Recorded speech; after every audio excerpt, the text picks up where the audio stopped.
para el mundo.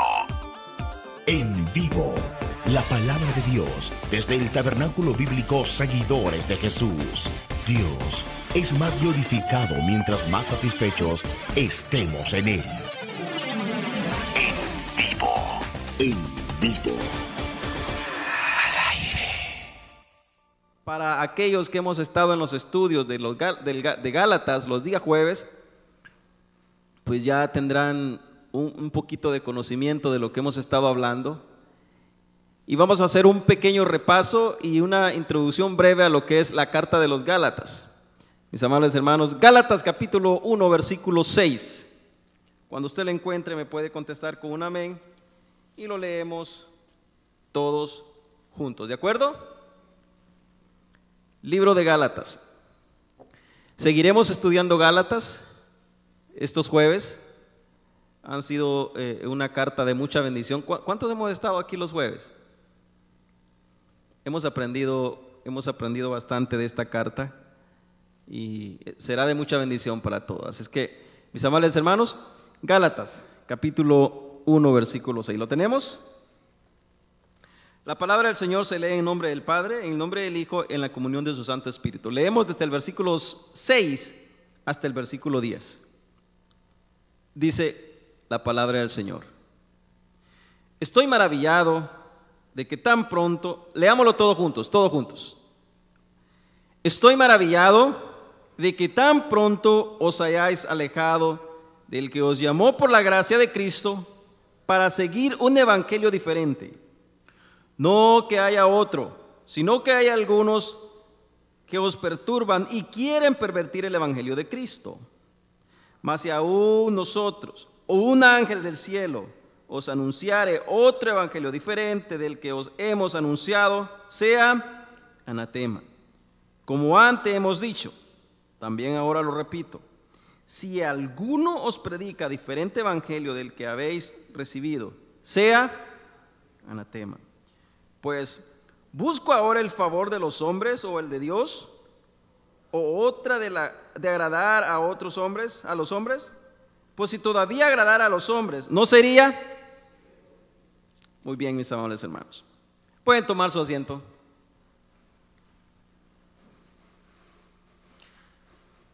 La carta de los Gálatas,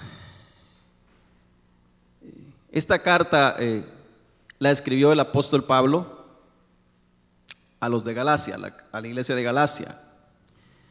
Se le llama la carta magna de la libertad a los cristianos. Diga conmigo: carta magna de la libertad de los cristianos. El apóstol desarrolla en ella hoy y se identifica como un defensor del verdadero evangelio. Y es una sola razón por la cual movió al apóstol a escribir esta carta a estas iglesias. Porque Pablo, en su primer viaje, predicó y se fundaron unas iglesias, los cuales él amaba con todo su corazón, y había seguido su viaje misionero. Pablo, ¿cuántos saben qué es un misionero? Alguien que va de lugar en lugar, en este caso Pablo, fundando iglesias. Fundaba iglesias, y cuando estas iglesias tenían ancianos ya capacitados para seguir la función, él los dejaba y seguía. Ese es un misionero. Para poder entender un poquito mejor la carta del apóstol Pablo a los Gálatas, o a los galos que están en Galacia, anote estos capítulos y usted los puede leer en su casa, y es el capítulo 13 y 14 y parte del capítulo 15 del libro de los Hechos. Estos capítulos nos dan una gran claridad para mejorar nuestro entendimiento de esta carta. Nos hablan del primer viaje misionero prácticamente del apóstol y cómo Pablo llegó a los galos, o a los de Galacia, o los Gálatas. Pablo, en su primer viaje misionero, Dios lo usó para que muchos creyentes creyeran en el Evangelio de Cristo. Muchos.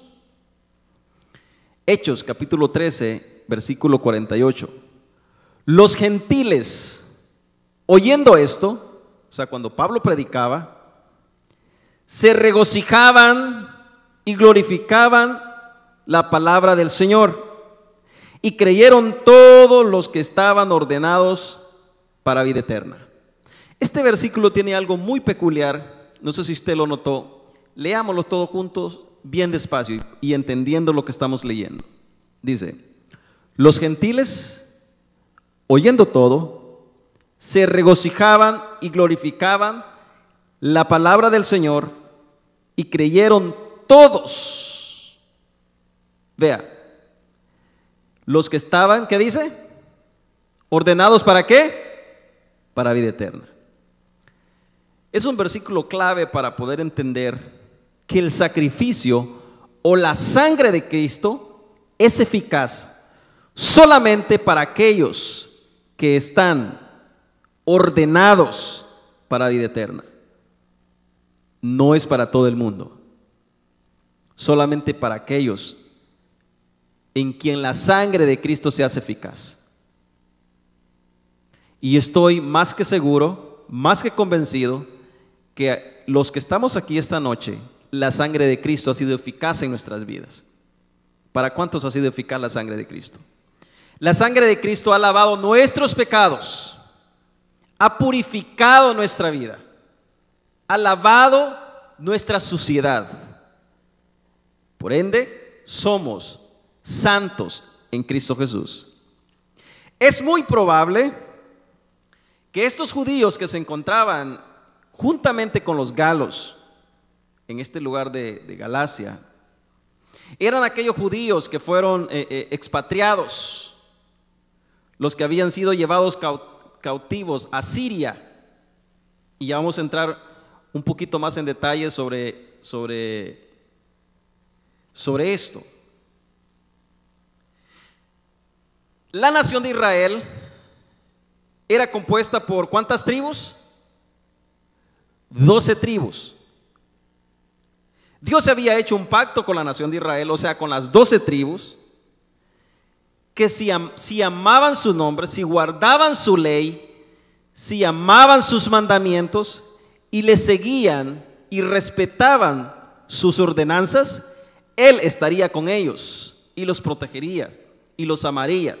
Y la bendición de Dios estaría sobre ellos, y ningún mal ni nadie podría estar o en contra de ellos, o pudieron estar en contra, pero no podían extender la mano sobre ellos, porque tenían un protector, un sobreprotector que estaba a las 24 horas cuidándolos. Se llegó el momento en que estos hombres y estas mujeres, o sea, las tribus, se olvidaron del pacto de Dios, olvidaron las ordenanzas y quisieron amar sus placeres, quisieron seguir sus caminos. Y cuando esta gente comenzaron a amar sus deseos, a darle libertad a sus pasiones, Dios permite en su soberanía que la nación de Israel se parta en dos. A esta nación a estas 12 tribus se les son arrancadas 10 tribus. Y estas 10 tribus son colocadas en la región del norte de Israel. Y esta es conocida como la región del norte, o es llamada como la casa de Israel a estas 10 tribus. Las otras 2 tribus que fueron pues despegadas de las 12 tribus son llamadas como las tribus de Judá y Benjamín, y estas son llamadas pues como la casa de Judá. Estas 12 tribus, las 10 tribus que fueron llamadas como la región del norte, conocida como la región del norte, desagradaron tanto el nombre de Dios, amaron tanto sus placeres, que Dios por definitivamente decide divorciarse de ellos, separarse de ellos, quitar su mano protectora de ellos. Y por consecuencia, estas 10 tribus son llevadas cautivas. ¿A dónde les dije al principio? A Siria. Estas 10 tribus son llevadas en cautiverio a Siria en alrededor del año 722 antes de Cristo. Y fueron esparcidas, después de ahí fueron esparcidas sobre toda la faz de la tierra, y nunca, escuche bien esto, y nunca más se les fue permitido regresar a Jerusalén. A estas tribus, que son las 10 tribus que se desprendieron de Judá y Benjamín, las tribus de la región del norte, estas tribus son conocidas como los expatriados, como los olvidados, los perdidos, los refugiados. Estos, en la soberanía de Dios, en la voluntad divina de Dios, permite que nunca más regresen a Jerusalén. Dios era la protección de estas 10 tribus, era el Dios soberano de ellos, era el Dios que cuidaba de ellos todos los días, cada minuto, cada segundo. Pero al separarse Dios de ellos, pues surge lo peor que les pudo haber pasado, y es ser echados fuera de las 12 tribus de la nación de Israel. Prácticamente lo que pasó con Adán y Eva. ¿Cuántos se acuerdan? Al desobedecer el mandato de Dios, ¿qué pasó con ellos? Fueron expulsados fuera del Edén. Y no solamente eso, sino que Dios puso una cerca alrededor del huerto para que ellos no pudieran entrar. Estas 10 tribus, Dios permite que sean llevadas sean llevadas cautivas, y el mismo Dios hace que ellos nunca más puedan regresar a Jerusalén. Ahora, aparentemente las otras 2 tribus que nos quedan, al ver lo que había pasado con estas 10 tribus, o sea, sus hermanas, nosotros podemos razonar y decir, bueno, probablemente aprendieron del error de sus hermanos, ¿verdad? Pero lamentablemente no fue así, sino que también ellos se olvidaron del pacto, desobedecieron el pacto, no amaron a Dios, no glorificaron a Dios. Sus hijos comenzaron a depravarse cada día más. Entonces, ¿qué hace Dios? Se aparta. Al apartarse Dios, al apartarse su mano protectora de ellos, ¿sabe qué pasa? También son llevados cautivos. Y estas 2 tribus son llevadas cautivos. ¿A dónde? ¿Cuántos se acuerdan? A Babilonia. Judá y Benjamín fueron llevados en cautiverio a Babilonia alrededor del año 587 antes de Cristo. Pero como la gracia de Dios, el amor de Dios se manifiesta con quien Él quiere, cuando Él quiere y como mejor le parece. ¿Cuántos estamos aprendiendo? Se manifiesta en la manera que a Él mejor le place. Entonces, a estas 2 tribus que habían sido llevadas en cautiverio a Babilonia, en la soberanía de Dios, en la gracia de Dios, con el amor grande que Dios tiene, les permite regresar a Jerusalén. ¿Sabe cuántos años más tarde? 70 años más tarde. 70 años más tarde Dios permite que Benjamín y Judá regresen a Jerusalén. Judá, judío, es derivado del nombre Judá, y por eso hoy nosotros conocemos a la nación de Israel como los judíos, porque Dios después de haberse apartado de ellos, porque ellos se olvidaron del pacto, ellos se olvidaron de la promesa que les había hecho, pero si ellos amaban su nombre, si ellos adoraban su nombre, si lo tenían como el Dios sobre todas las cosas y no amando sus propios deseos, entonces la gracia de Dios es tan grande, el amor de Dios es tan maravilloso que les permite regresar a Jerusalén, y desde entonces conocemos la nación de Israel como Israel. Muy bien, ¿por qué es tan importante esta breve introducción a lo que es la carta de los Gálatas?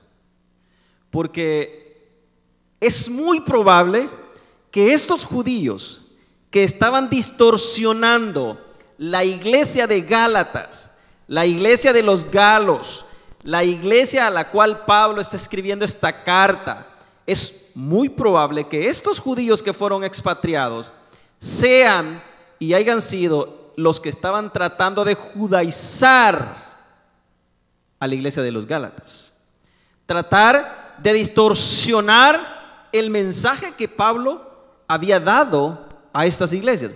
Recuérdense que el tema central de la carta de los Gálatas es justificación solamente por la fe.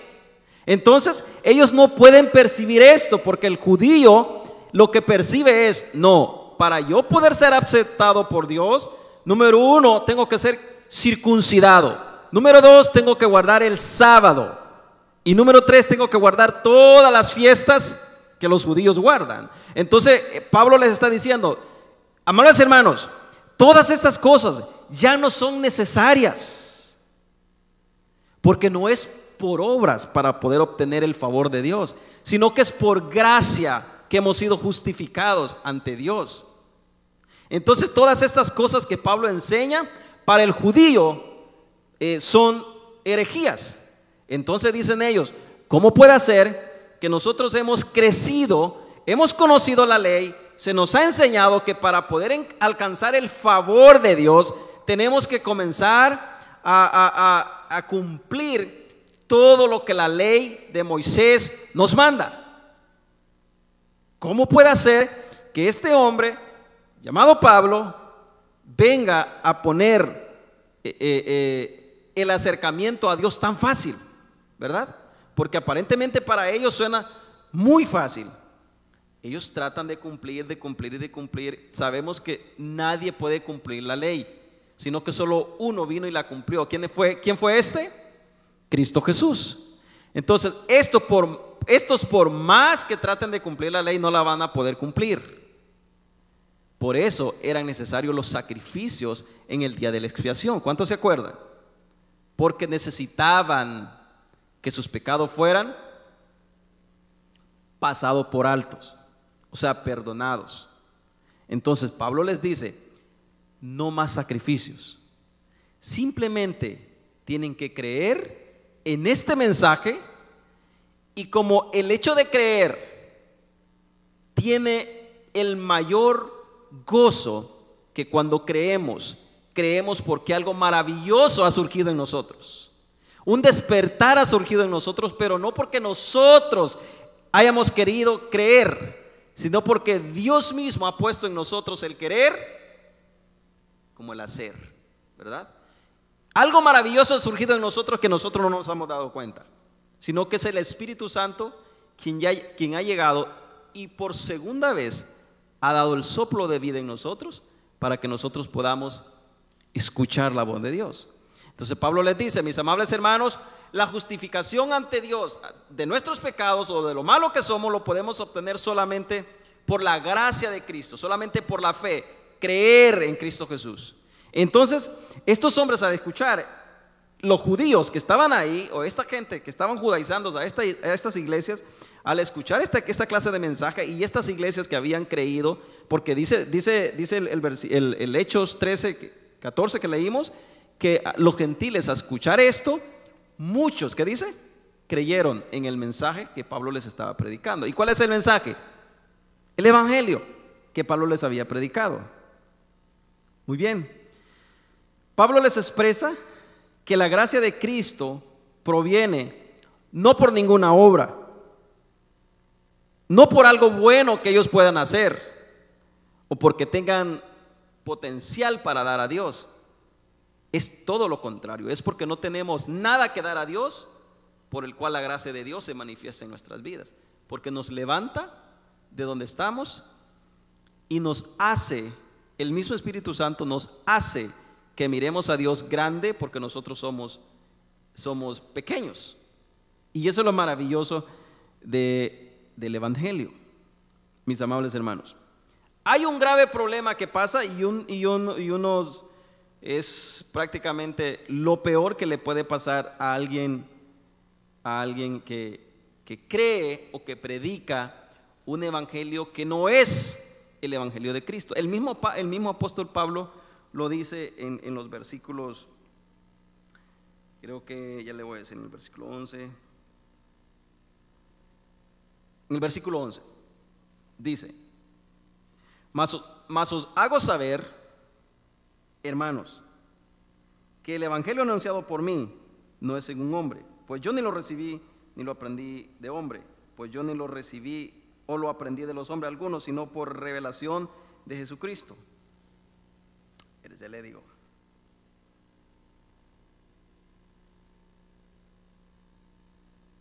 En el libro de Primera de Reyes 19:18, váyanse conmigo a Primera de Reyes. Búsquenlo todos. Primera de Reyes 19:18.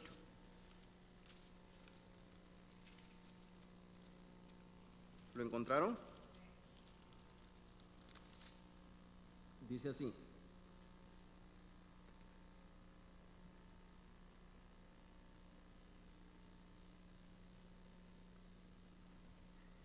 y yo haré que queden en Israel 7,000 cuyas rodillas, ¿qué dice?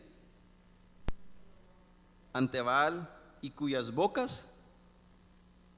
Vayámonos al libro de Isaías, también capítulo 2, versículo 8 y 9.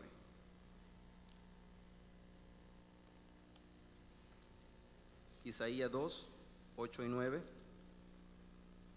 Dice así: además, su tierra está llena de ídolos, y se han arrodillado ante la obra de los ídolos, y se han arrodillado ante sus manos y ante los que fabricaron sus dedos, y se han inclinado el hombre, y el varón se ha humillado.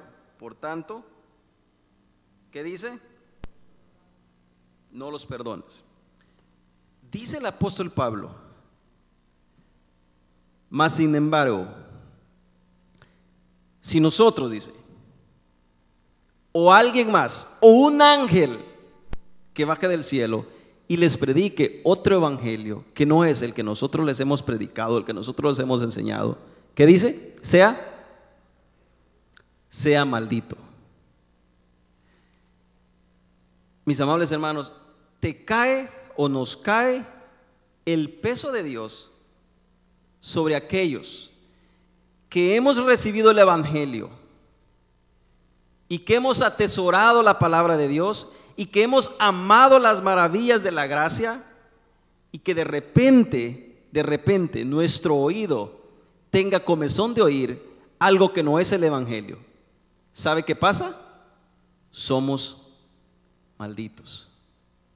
¿Por qué? Porque habiendo conocido la verdad, no la atesoramos. Porque habiendo conocido la verdad, no la amamos, y nos hemos vuelto tras dioses, nos hemos vuelto tras hombres, nos hemos vuelto tras enseñanzas, lo cual no es el mensaje de Cristo. Y por esa razón es que Pablo tiene una urgencia en escribir Gálatas. Si usted se ha fijado en la mayoría de las cartas que Pablo escribe, todas las cartas paulinas, Pablo tiene una introducción breve al mensaje que quiere dar en sus cartas. Si usted analiza todas las cartas, Pablo siempre comienza con una introducción y un saludo. Sin embargo, la carta de los Gálatas no la tiene.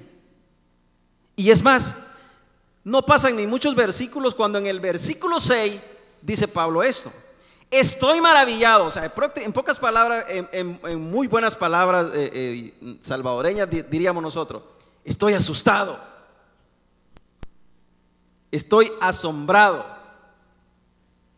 o anonadado, como usted quiere decir, que tan pronto ustedes, habiendo escuchado el mensaje de salvación, habiendo escuchado el mensaje que es por gracia, y ya no tienen esa carga que tienen que cumplir esto, que tienen que hacer esto para que puedan encontrar el favor de Dios, sino que por la gracia de Cristo han recibido la salvación. Y me maravillo que tan pronto habéis olvidado esas cosas y han ido tras otras y han querido escuchar otro evangelio. Y luego Pablo corrobora en el siguiente versículo y dice: no es que hay otro evangelio, sino que hay muchos alrededor que tratan de interrumpir, corromper el evangelio que es en Cristo Jesús. Pablo se muestra cortante en este versículo. Pablo se muestra desesperado por meterse y hacer un paro, hacer un stop a lo que está sucediendo en estas iglesias. Y es que ese es el llamamiento divino que Dios había hecho al apóstol Pablo: a enseñar, a predicar el evangelio. Déjeme decirle una cosa: Pablo había sido instruido bajo uno de los mejores maestros de la ley. ¿Quién fue? Gamaliel. Celoso de primera. Tan celoso era que era perseguidor de los mismos creyentes. Y no solamente los perseguía para pues darles qué sé yo, hacer una conversación y tratar de convencerlos a que siguieran los pasos del judaísmo. No, mis amables hermanos, los perseguía para matarlos. Los exhibía públicamente en los pueblos, en los centros, para que la gente viera, y aquellos que predicaban el evangelio tuvieran, en el momento que fueran a abrir las escrituras, pensaran que así como le sucedió a aquel, que así como le sucedió a ese, también les podría pasar a ellos. O sea, infundía temor en las vidas de los cristianos, aparentemente, pero era todo lo contrario. Porque mientras más la iglesia era perseguida, más la gloria de Dios se manifestaba en muchas formas, y muchos creían a través de los mensajes de los apóstoles. Surge con la vida del apóstol Pablo. Dice que cuando regresa a Jerusalén no era tan conocido en vista, o sea, así como estamos nosotros aquí, sino que habían escuchado que aquel que antes perseguía a los cristianos hoy anuncia el mensaje que los cristianos predicaban. ¿No es maravilloso eso? Es glorioso. La carta de Gálatas por esa razón es conocida como la carta magna de la libertad a los cristianos. Es una de las cartas más maravillosas. Para muchos puede surgir aburrida y no tan interesante, pero para aquellos que hemos entendido la gracia de Dios y que la gracia ha sido derramada en nosotros, encontramos riqueza en esta epístola, en esta carta paulina. El llamamiento divino que el apóstol había tenido, en el primer capítulo de la carta nos damos cuenta que el apóstol fue llamado por Dios directamente. ¿Cuántos se acuerdan de eso? Esto se conoce como el llamamiento divino, al igual que nuestro llamamiento. No nos dimos cuenta, simplemente escuchamos y nos gustó y amamos ese llamamiento. Es un llamamiento irreprensible o irreprochable. No se puede reprochar porque es un llamamiento divino. El llamamiento de hombre, usted tiene la opción de decir no quiero, ¿verdad? ¿Cuántos aquí alguna vez su jefe o su familiar les ha ofrecido un mejor puesto, o tal vez les han propuesto algo en el cual usted ha dicho, suena bien, pero no lo quiero hacer? ¿Cuántos? Muchas veces, ¿verdad? Muchos. Hemos tenido algo que aparentemente ser bueno o puede ser bueno, pero que tenemos la opción de poder decir no, ¿verdad? Es totalmente diferente al llamamiento que Cristo ha hecho a nuestras vidas. Totalmente diferente. No se le puede decir no. No se puede negar. No se puede dar la vuelta y darle la espalda, porque el llamamiento no es de hombres, es divino. Y como el llamamiento es divino, no proviene de nosotros. Es una obra que no es realizada de nosotros, sino que es realizada por el Espíritu Santo. Se realizó sin que nosotros nos diéramos cuenta. O sea que el Espíritu Santo, en pocas palabras, el Espíritu Santo entró en nuestras vidas sin pedirnos permiso. Fácilmente de entenderlo. El Espíritu Santo llegó sin pedir permiso, entró a nuestras vidas y se apoderó de nuestras vidas, y ahora somos templo y morada de Él mismo, gracias a la gracia divina de Dios. Eso es maravilloso. Entonces, mis amables hermanos, si Dios tendría la opción de poder tocar a nuestro corazón y decirnos, déjame entrar, estoy 100% seguro que ningún hombre en la tierra le daría la oportunidad. Porque dice el libro de Génesis capítulo 6, todos se desviaron, sus pensamientos van de continuo al mal. No hay quien entienda, no hay quien haga lo bueno, no hay ni siquiera uno. Entonces no podemos desear a Dios, porque somos por naturaleza malos. Regresamos a los versículos 6 y 7. En el versículo 6 y 7, como les dije, Pablo muestra una preocupación por la iglesia. Un buen número de creyentes neotestamentarios se habían tornado a la antigua religión. ¿Cuál es la antigua religión? El judaísmo, la religión judía. Estaban tornándose a la ley y a las ordenanzas de la circuncisión, a tal grado que el mensaje que ellos habían recibido para la salvación ya no era tan importante. No, ya no. El mensaje que Pablo nos predicó es como, sí, suena bonito, pues no tenemos que hacer nada, pero yo quiero hacer algo, ¿verdad? Yo quiero hacer una oración, y como yo quiero hacer una oración, creo que Dios me va a aceptar por eso. Yo quiero dar mis primeros pasos, yo quiero hacer esto. Entonces, al hacer esto, pues yo me siento más cerca de Dios. Entonces, para ellos el mensaje de la gracia ya no era tan importante, porque habían muchos ahí que, como decimos nosotros, les endulzaban los oídos con palabras bonitas. Entonces ellos lo aceptaban. Pero Pablo se muestra tan cortante en los versículos que dice, pues estoy maravillado que tan pronto estos métodos, prácticamente diciendo, estos métodos tan falsos a ustedes les llamen la atención. Y es prácticamente, hoy en día, mis amables hermanos, estamos viviendo una época exactamente igual como la que vivían los Gálatas. Las iglesias hablan más de milagros que de santidad. Hablan más de hablar en lengua que de purificar sus cuerpos.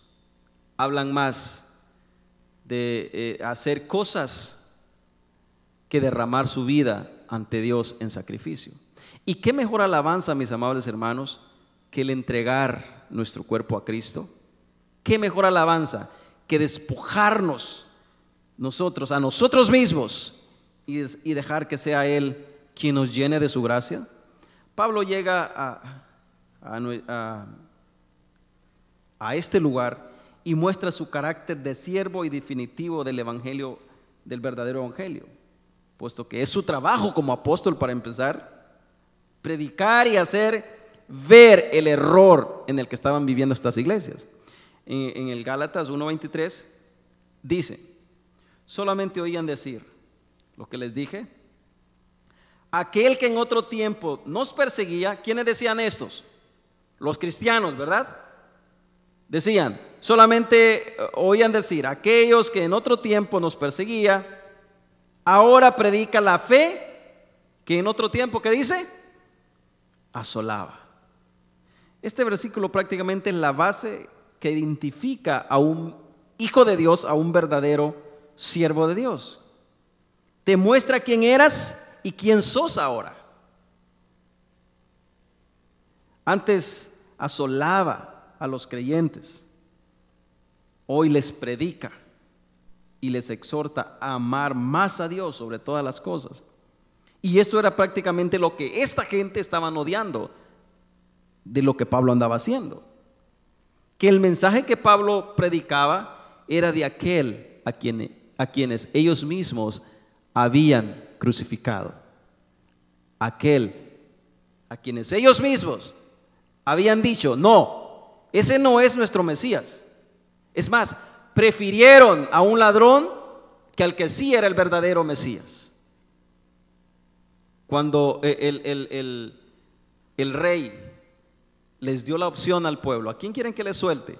¿A Barrabás o a este Jesús? ¿Qué dijo el pueblo? A Barrabás, queremos a Barrabás. Prefirieron a un ladrón que aquel que salvaría sus vidas. Y así somos nosotros. Por eso es que nunca le abriríamos el corazón a Dios. Nunca. Porque preferimos las cosas vanas de este mundo, preferimos los deseos, preferimos darle rienda suelta a nuestros deseos que amar la misma santidad de Cristo. Recuerden que Pablo les dice, no es por obras, no es por lo que puedan hacer, sino por el mismo sacrificio que Cristo efectuó en la cruz del Calvario. Es por eso y nada más. Y esto les chocaba a estos judíos, les chocaba a esta gente, porque ellos estaban, número uno, ellos querían circuncidarlos. Recuérdese que la circuncisión era la señal que eran el pueblo de Dios. ¿Cuántos se recuerdan cuando Dios le dio la ley a Moisés para que circuncidara a su pueblo? Y esto sería, ¿qué le dijo? La señal que ellos son un pueblo escogido. Ahora nosotros sabemos que esa circuncisión ya no vale, porque la circuncisión que ahora es verdadera es la circuncisión de nuestro corazón y nada más. Hemos sido transformados, hemos sido salvados gracias al mismo sacrificio de Cristo. Los judaizantes decían, hagan obras, vamos, hagan estas fiestas, guárdenlas, para que de esta forma Dios los pueda ver aceptos y quizás puedan encontrar el favor de Dios. Esto les ardía porque ellos querían encontrar el favor de Dios a través de las mismas obras, a través de sus mismos esfuerzos, puesto que la gracia de Dios aparentemente para el hombre no cuesta nada, pero para Dios le costó la vida de su Hijo, y eso vale más que cualquier oro de este mundo. La vida de Cristo Jesús fue puesta en sacrificio por nosotros, fue puesta en expiación por nuestros pecados, mis amables hermanos. Y de esa forma hoy nosotros podemos entender y podemos decir, como decía el apóstol Pablo, ya no vivo yo, mas Cristo vive en mí. ¿Estamos de acuerdo? Así es que, mis amables hermanos, con esto hemos estudiado estos 30 minutos, esperando seguir el próximo jueves.